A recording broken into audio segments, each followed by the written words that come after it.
ಹೊಸದಾಗಿ ಮನೆ ಕಟ್ಕೊಂಡಿರ್ತಾರೆ, ಡೈನಮೈಟ್ ಸಿಡಿಯುತ್ತವೆ, ಗೋಡೆಗಳು ಬಿರುಕು ಬಿಡುತ್ತವೆ.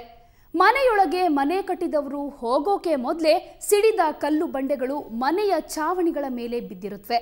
ಅವರು ಡೈನಮೈಟ್ ಸಿಡಿಸ್ತಾರೆ ಅಂದರೆ ಅಕ್ಕಪಕ್ಕದ ಜನ ಬೀದಿಯಲ್ಲಿ ಓಡಾಡೋದನ್ನೇ ನಿಲ್ಲಿಸಬೇಕು, ರಸ್ತೆಗಳಲ್ಲಿ ವಾಹನಗಳ ಸಂಚಾರ ಬಂದ್ ಮಾಡಬೇಕು. ಅಂಥದ್ದೊಂದು ನರಕ ಬೆಂಗಳೂರಿನ ಪಕ್ಕದಲ್ಲೇ ಸೃಷ್ಟಿಯಾಗಿದೆ.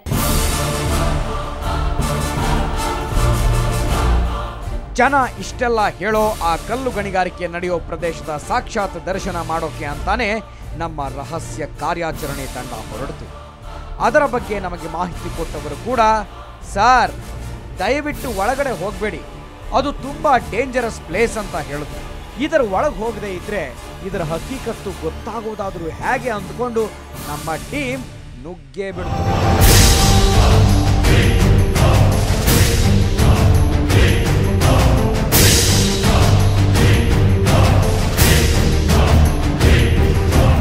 ಅಲ್ಲಿ ನೂರಾರು ಅಡಿ ಆಳದ ಗುಂಡಿಗಳಿವೆ.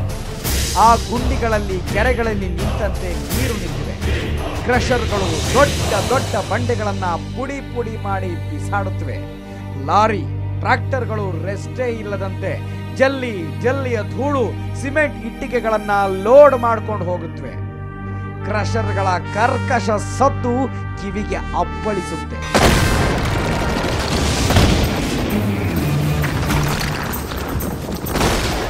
ಅಲ್ಲಿಗೆ ನಾವು ಎಂಟ್ರಿ ಕೊಟ್ಟಾಗ ಅದಕ್ಕೊಂದು ಕಥೆ ಕಟ್ಟಿದ್ವಿ.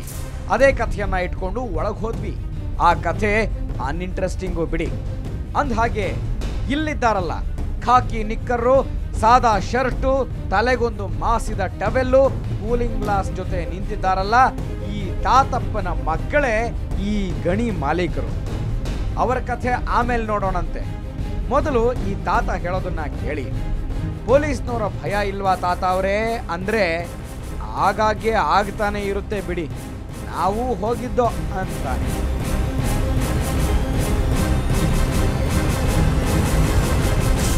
ಇಲ್ಲಿ ಗೊತ್ತೇ ಆಗಲ್ಲ. ಇಲ್ಲಿ ನೋಡಿ ಇಲ್ಲಿರ್ತಾರೆ, ಏನ್ ಡಮ್ ಅಂತಾರೆ ಅಷ್ಟೇ, ಆಚೆ ಕಡೆಗೂ ಹೋಗಲ್ಲ, ಇತ್ತು ಇಲ್ಲಿ ಬಿಡ್ತಾವೆಲ್ಲ. ಒಂದು ಕಲೆಕ್ಷನ್ಗೆ ಎಲ್ಲಾ ಕಡೆಗೂ ಒಂದು ಕಲೆಕ್ಷನ್ ಕೊಡೋದು, ಅಷ್ಟು ಒಂದಕ್ಕಿಂತ ಡಮ್ ಅಂದ್ಬಿಡ್ತಾರೆ. ಅಲ್ಲಲ್ಲ ತಾತ, ಭಲೆ ಭಲೆ ಭಲೆ, ಏನು ತಲೆ ನಿಂದು. ನ್ಯಾಯ ನೀತಿ ನಿಯತ್ನಿಂದ ದುಡ್ದವ್ರು ಯಾರು ಈ ಮಾತು ಹೇಳೋದಿಲ್ಲ ಬಿಡು ತಾತ. ಈ ತಾತಪ್ಪ ಅಂಡ್ ಸನ್ಸು ಇಷ್ಟೆಲ್ಲ ಕಷ್ಟಪಟ್ಟು ಮಾಡ್ತಿರೋ ವ್ಯವಹಾರದಿಂದ ಕಷ್ಟ ಅನುಭವಿಸ್ತಾ ಇರೋರು ಒಬ್ಬರಿಬ್ಬರಲ್ಲ. ಇಡೀ ತಾವರೆಕೆರೆ ಸುತ್ತಮುತ್ತ ಬರೋ ಅಲಬಾವಿ ಪಾಳ್ಯ, ಗುಲಗಂಜನಹಳ್ಳಿ, ಕೃಷ್ಣ ಸಾಗರ ಪಾಳ್ಯ, ಬೆಂಗಳೂರಯ್ಯನ ಸರ್ಕಲ್ನ ಜನ ನಿತ್ಯವೂ ಅಯ್ಯೋ ಅಂತ ಇದ್ದಾರೆ. ಇಲ್ಲಿ ದಿನಕ್ಕೆ 50ರಿಂದ 60 ಡೈನಮೈಟ್ ಅನ್ನ ಸ್ಫೋಟಿಸ್ತಾರೆ. ಅದು ಕೂಡ ಏಕಕಾಲದಲ್ಲೇ ಬ್ಲಾಸ್ಟ್ ಮಾಡ್ತಾರೆ. ಅದನ್ನ ಇಲ್ಲಿ ಡೈನಮೈಟ್ ಜೋಡಿಸೋ ವ್ಯಕ್ತಿ ರಾಜಾರೋಷವಾಗಿ ಬಾಯ್ಬಿಟ್ಟ. ಈ ಡೈನಮೈಟ್ ತಾನೆ ಇದು ಕೇಪ್ ಅಂತಾರೆ. ಡೈನಮೈಟ್ ಕೇಪ್ ಎರಡು ಒಂದೇ ತಾನೆ. ಡೈಮಂಡ್ ಅಂದ್ರೆ ಬೀಗಾಡ್ದು ಇದು. ಇದು ಹೆಂಗೆ ಒಂದಕ್ಕೊಂದು ಹಿಂಗೆ ಟಚ್ ಮಾಡಿದ್ರೆ ಸಾಕ? ಈಗ ಇದು ಟಚ್ ಮಾಡಿದ್ರೆ ಇದು ಆಗೋದಿಲ್ಲ. ಮತ್ತೆ ಸ್ಪೀಡ್ ಅಂದ ಇರ್ತದೆ ಮೆಗರ್ ಅದ್ರ ಸುತ್ತ ಹಾಕ್ಬೇಕು. ಹಿಂಗೆ ಅದ್ಮದ ಆಮೇಲೆ ಪ್ರೆಸ್ ಎಲ್ಲಿ ಮೇಲ್ಗಡೆ ಇಟ್ಕೊಂಡು ಪ್ರೆಸ್ ಮಾಡ್ತೀರಾ? ಮೇಲ್ಗಡೆ ಹೊಂಟದ್ದು ಇಲ್ಲ. ಎಷ್ಟೊತ್ತಿಗೆ ಮಾಡೋದು ಇದು? 6 ಗಂಟೆ. ಹೌದಾ?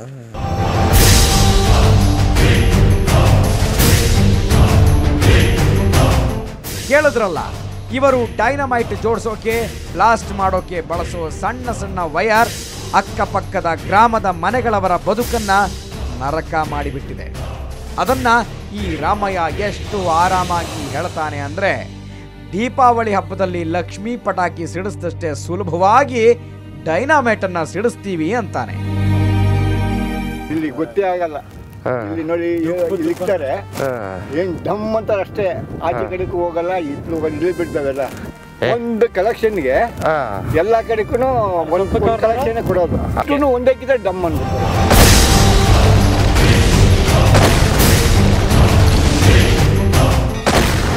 ಅಯ್ಯ ರಾಮಯ್ಯ, ಒಂದೇ ಒಂದು ಸಲ ಅಕ್ಕಪಕ್ಕದ ಊರುಗಳು ಹೋಗಿ ಅಲ್ಲಿನವರ ಮಾತುಗಳನ್ನು ಕಿವಿಗೆ ಹಾಕ್ಕೊಂಡಿದ್ರೆ ನೀನು ಈ ಮಾತು ಹೇಳ್ತಾ ಇರಲಿಲ್ಲ ಬಿಡು. ಈ ಅಜ್ಜನ ಹತ್ತಿರ ನಾವು ಮಾತನಾಡ್ತಾ ಇದ್ದಾಗ ಜೊತೆಯಲ್ಲೇ ಇದ್ದ ಇನ್ನೊಬ್ಬ ಓಡ್ ಹೋದ. ಅವನನ್ನ ಕಷ್ಟಪಟ್ಟು ಮಾತನಾಡಿಸಿದಾಗ ಅವನು ಇನ್ನೊಂದು ಸತ್ಯವನ್ನ ಬಾಯ್ಬಿಟ್ಟ. ಅವನು ನಮ್ಮನ್ನ ರಾಯ್ಟರ್ನವನು ಅಂದ್ಕೊಂಡಿದ್ದಂತೆ. ಇವನ ಭಾಷೆಯಲ್ಲಿ ರಾಯ್ಟರ್ ಅಂದ್ರೆ ಗಣಿ ಮತ್ತು ಭೂವಿಜ್ಞಾನ ಇಲಾಖೆ.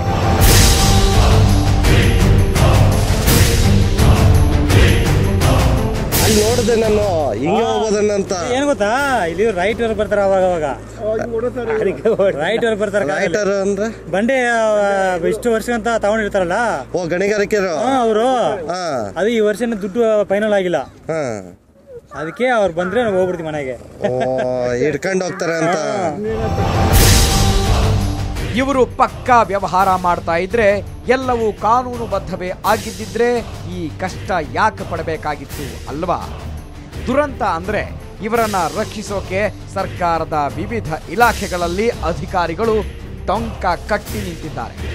ಹಾಗಾಗಿನೇ ಇವರು ಕೊಬ್ಬಿ ಹೋಗಿದ್ದಾರೆ. ಎಷ್ಟರ ಮಟ್ಟಿಗೆ ಅಂದ್ರೆ ಇವರು ರೌಡಿಗಳೇ ಆಗಿಬಿಟ್ಟಿದ್ದಾರೆ. ಇವರ ಕಲ್ಲು ಗಣಿಗಾರಿಕೆಯಿಂದ ನೊಂದ ಆಟೋ ಡ್ರೈವರ್ ಒಬ್ಬ ಗಣಿ ಮತ್ತು ಭೂವಿಜ್ಞಾನ ಇಲಾಖೆಗೆ ದೂರು ಕೊಟ್ಟ ತಪ್ಪಿಗೆ ಹಲ್ಲು ಮುರಿದು ಬೀಳುವಂತೆ ಒದೆ ತಿಂತಾನೆ. ಅವನ ಇಡೀ ಕುಟುಂಬ ಇವತ್ತಿಗೂ ಭಯ ಆತಂಕದಲ್ಲೇ ಕಾಲ ಕಳೀತಾ ಇದೆ. ಶೋಭಾ ಕಲ್ನಾಜಿ ಅವ್ರಿಗೆ ಫಸ್ಟ್ ಕಂಪ್ಲೇಂಟ್ ಕೊಟ್ಟೆ, ಆಮೇಲೆ ನನಗೆ ಹೊಡೆದ್ರು. ಇಲ್ಲಿ ಪೊಲೀಸ್ ಡಿಪಾರ್ಟ್ಮೆಂಟ್ ಅವ್ರಿಗೂ ಕಂಪ್ಲೇಂಟ್ ಕೊಟ್ಟಿದ್ದೀವಿ, ಗಣಿ ಇಲಾಖೆ ಕೊಟ್ಟಿದ್ದೀವಿ, ಲೋಕಾಯುಕ್ತಕ್ಕೂ ಕೊಟ್ಟಿದ್ದೀವಿ. ಎಲ್ಲ ಬರ್ತಾರೆ ಎನ್ಕ್ವೈರಿ ಅಂತ ಅಂತಾರೆ, ಏನು ಎನ್ಕ್ವೈರಿ ಮಾಡ್ತಾರೋ ಗೊತ್ತಿಲ್ಲ. ಇನ್ನೂ ಅದು ಸ್ಟಾಪ್ ಆಗಿಲ್ಲ. ಅದು ನಡೆಯೋದ್ರಿಂದ ನಮ್ಗೆ ಇಲ್ಲಿ ಮನೆಗಳಿಗೆಲ್ಲ ತೊಂದರೆ. ಅಷ್ಟೇ ಅಲ್ಲ, ಹಾಗೆ ದೂರು ಕೊಟ್ಟ ತಪ್ಪಿಗೆ ಇವರ ಮನೆಗೆ ನೀರು ಬಂದಾಗಿದೆ. ರಸ್ತೆಗಳಲ್ಲಿ ಒಂಟಿಯಾಗಿ ಓಡಾಡೋದಕ್ಕೆ ಭಯ ಪಡ್ತಾ ಇದ್ದಾರೆ.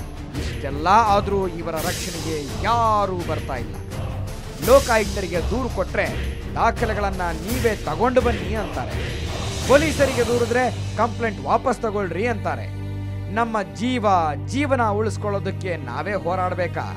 ಸರ್ಕಾರ ಇರೋದಾದ್ರೂ ಯಾಕೆ ಅನ್ನೋ ಇವರ ಪ್ರಶ್ನೆಗಳಿಗೆ ಉತ್ತರ ಕೊಡುವ ಪ್ರಾಮಾಣಿಕತೆ ನಮ್ಮ ಅಧಿಕಾರಿಗಳಲ್ಲಿ ಕಾಣ್ತಾ ಇಲ್ಲ. ಅವಾಗಲೂ ಕೂಡ ಇಲ್ಲಿರೋರು ಯಾರು ಏನು ಹೋಗಿ ನಿಮ್ಗೇನು ತೊಂದರೆ ಆಗಿದೆ ಅಂತ ಕೇಳಲಿಲ್ಲ. ಕಂಪ್ಲೇಂಟ್ ವಾಪಸ್ ತಗೋ ಅಂತ ಹೇಳಿದ್ರೆ ಹೊರತು ನಿಮ್ಮ ಜೀವದ ಏನು ತೊಂದರೆ ಆಗಿದೆ, ಆಸ್ಪತ್ರೆ ಕರ್ಕೊಂಡು ಹೋಗ್ಬೇಕಾ, ಏನು ಎತ್ತ ಅಂತ ಒಂದು ಕೇಳಿಲ್ಲ. ಜನ ಕೂಡ ಇಷ್ಟೆಲ್ಲ ಹೆದರೋಕೆ ಏನು ಕಾರಣ ಅಂತಾನೂ ಇವರಿಗೆ ಗೊತ್ತು. ಅವನು ಯಾರೋ ಶಾಂತ್ ಕುಮಾರ್ ಅನ್ನೋ ಅಧಿಕಾರಿ, ಅವರು ಬಂಡವಾಳ ಹಾಕಿಲ್ವೇನ್ರಿ ಅಂತ ಧಮಕಿ ಹಾಕದ ಅನ್ನೋದನ್ನ ಈ ವ್ಯಕ್ತಿ ಹೇಳೋವಾಗ ರಕ್ತ ಕುದಿಯದೇ ಇರೋದಿಲ್ಲ. ಆ ಅಧಿಕಾರಿ ಹೊಟ್ಟೆಗೆ ಅದು ಏನು ತಿಂತಾನೋ ಏನೋ. ಅವ್ರು ಏನು ಅಧಿಕಾರಿಗಳು, ಈ ಗಣಿಗಾರಿಕೆ ಅಧಿಕಾರಿಗಳು ಇರ್ಬೋದು, ಪೊಲೀಸ್ ಡಿಪಾರ್ಟ್ಮೆಂಟ್ ಇರ್ಬೋದು, ಇಲ್ಲ ರಾಜಕಾರಣಿಗಳು ಇರ್ಬೋದು, ತಹಸೀಲ್ದಾರರು ಬಂದರು, ಇದಕ್ಕೆ ಸಂಬಂಧಪಟ್ಟಂಥವ್ರು ಎಲ್ಲರೂ ಬಂದರು, ಆಯ್ತು ನಿಲ್ಲಿಸ್ಬಿಡ್ತಾರೆ ಅಂತಂದರು. ಹೋದ್ರು ಅವ್ರ ಅಡ್ರೆಸ್ಗಿಲ್ಲ. ಆಮೇಲೆ ತಿರ್ಗಾ ಒಂದ್ಸರಿ ನಾಯಿಕೆ ಅಂತ ಸೇರಿಸಿದ್ರು. ಅವಾಗ ನೀನು ಒಪ್ಕೊಂಡೆ ಹೋದರೆ ನನ್ನ ಮಕ್ಕಳೇ ಇವ್ನು ತೆಗಿಸ್ಬಿಟ್ರೆ ಹೇಳ್ತೀನಿ ಅಂತ ಹೇಳಿ ರಾಜಕಾರಣಿಗಳು, BJP ಅವರವರೇ, ಕಾಂಗ್ರೆಸ್ ಅವರವರೇ, ದಳದವರವರೇ. ಅಂದ ಹಾಗೆ ಈ ಗಣಿ ನಡೆಸ್ತಾ ಇರೋರ ಡೀಟೇಲ್ಸ್ ಅನ್ನ ಒಂದು ಸಲ ನೋಡಿ, ಆಮೇಲೆ ಈ ಹಗಲು ದರೋಡೆಯ ಹಿಂದಿನ ನಗ್ನ ಸತ್ಯ ನಿಮಗೆ ಅರ್ಥವಾಗುತ್ತೆ. ಈ ದಂಧೆಯ ಹಿಂದಿರೋ ರಾಜಕಾರಣಿಗಳು ಯಾರ್ಯಾರು, ಆ ಖದೀಮರು ಯಾರ್ಯಾರು, ಲೋಕಾಯುಕ್ತರು ಸೈಲೆಂಟ್ ಆಗಿರೋದು ಯಾಕೆ ಅನ್ನೋದನ್ನ ಹೇಳ್ತೀವಿ ಒಂದು ಚಿಕ್ಕ ಬ್ರೇಕ್ನ ನಂತರ. Come on.